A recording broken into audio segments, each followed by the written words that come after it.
बच्चों, संबंध तथा फलन में कल जहाँ तक के सवाल हो गए थे उससे आगे कुछ और प्रश्नों को शामिल किया जा रहा है।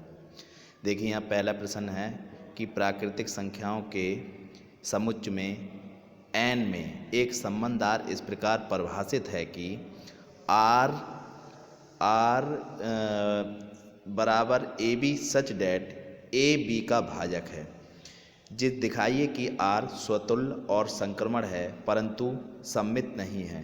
ये सवाल सन 2014 में आया हुआ है। अब देखिए, इसमें ये दिया हुआ है कि संबंध r ए बी का भाजक है, तब समुच्चय n का जो मान है वो 1 2 3 इन्फिनिटी तक होगा, क्योंकि n प्राकृतिक संख्याएं हैं। माना a समुच्चय का कोई अवयव है, तब प्रत्येक संख्या चूंकि स्वयं की भाजक होती है, अतः a भी a की भाजक होगी। अतः हम ये कह सकते हैं कि a बिलोंग टू r, यानी कि a स्वतुल्य संबंध है। इसी प्रकार अगर माना a और b a b c तीन प्राकृतिक संख्याएं हैं, अर्थात a b c n को बिलोंग कर रही हैं, तब a b belong to n करेगा, अर्थात a b को विभाजित करता है, और b बिलोंग टू n अर्थात b c को विभाजित करता है, तब a बिलोंग टू n अर्थात a भी c को विभाजित करेगा। इसका मतलब ये है कि जैसे मान लो अगर 2 4 को विभाजित करता है, 4 8 को विभाजित करता है, तो 2 भी 8 को विभाजित करेगा। इस तरीके से हम देख सकते हैं कि a भी c का भाजक होगा, अतः r एक संक्रमण संबंध है। फिर माना a और b दो प्राकृतिक संख्याएं हैं जिसमें a भी r को बिलोंग कर रहा है, मतलब a भी r का भाजक है, तो b a does not belong to r, यानी कि b a का भाजक नहीं होगा। जैसे मान लिया जाए कि अगर 2 4 को विभाजित करता है तो 4 2 को विभाजित नहीं करेगा, मतलब 2 4 से विभाजित नहीं होगा। अतः हम ये कह सकते हैं कि r संबंध जो है वो सममित संबंध नहीं है। अतः हम ये कह सकते हैं कि r स्वतुल्य व संक्रमण तो है परंतु सममित नहीं है। इसी क्रम में दूसरा है कि पूर्णांकों के समुच्चय r बराबर a माइनस बी को 5 से विभाजित करता है। माना a और b एक समुच्चय संबंध है जिसमें a माइनस बी को 5 विभाजित करता है। सबसे पहले अगर मानो a कोई एक प्राकृतिक संख्या है, एक पूर्णांक है, तो a माइनस a 0 आएगा, और 0 जो है वो 5 से विभाज्य होगा। इसलिए हम कह सकते हैं कि a बिलोंग टू r, अर्थात a स्वतुल्य है।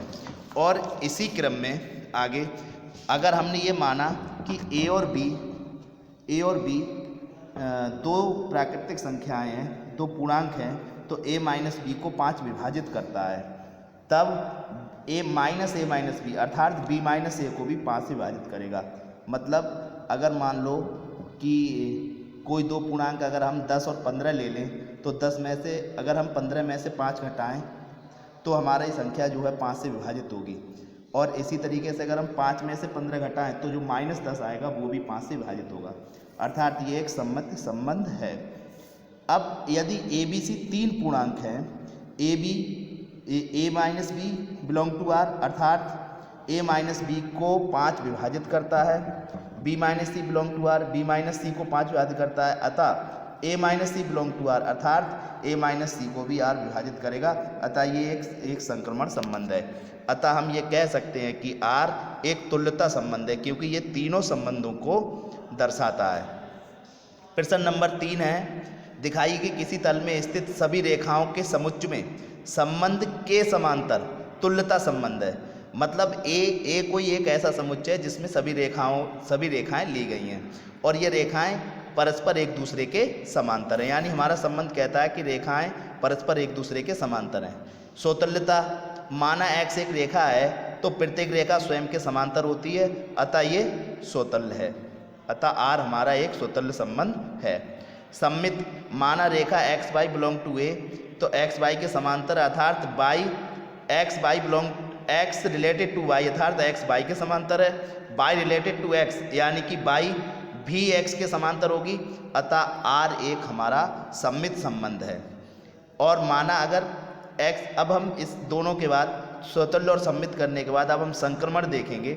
माना x y z तीन रेखाएं हैं जो परस्पर समांतर हैं। यदि x रिलेटेड टू y, अगर x y के समांतर है और y related to z y z के समांतर है, तब x रिलेटेड टू z अर्थात x भी z के समांतर होगी। मतलब a रेखा b के समांतर है, b रेखा z के c के समांतर है और c रेखा तो फिर a रेखा c के समांतर होगी। तो इस प्रकार हम कह सकते हैं कि R एक संक्रमण संबंध है। क्योंकि इस संबंध में स्वतुल्य, सममित और संक्रमण तीनों ही पॉइंट पूरे होते हैं, अतः हम ये कह सकते हैं कि R एक तुल्यता संबंध है। इस प्रकार ये हमारा 3 प्रश्न इसमें थे अभी आज।